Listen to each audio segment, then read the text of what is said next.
begun with Cuba. And one of the other highlights is the fact that we're trying to address the question of air transportation in and out of Cuba.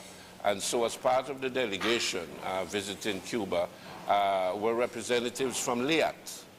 What we're seeking to do is to enter into an air services agreement with Cuba so that LIAT will be able to have flights in and out of Cuba, going via maybe Santo Domingo and, you know, one other destination in the region and into Cuba.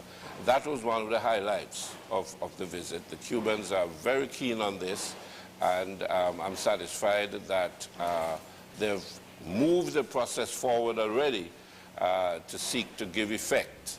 And we're hoping that before year end that we will have something in place. Because as you know, a lot of Antiguans and Barbudans and other members of the OECS in particular would want to be able to visit Cuba, even on vacation and so on.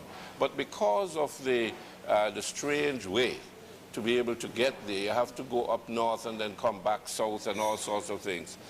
It poses a problem. And of course, the question of the cost involved. So that if we're able to make it more accessible, we are satisfied that we'll have a lot more Caribbean people wanting to visit Cuba and go on holidays, because they have some wonderful touristic facilities in Cuba.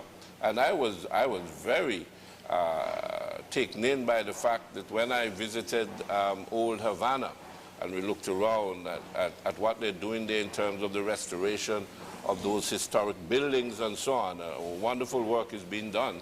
But what was even more impressive is the amount of visitors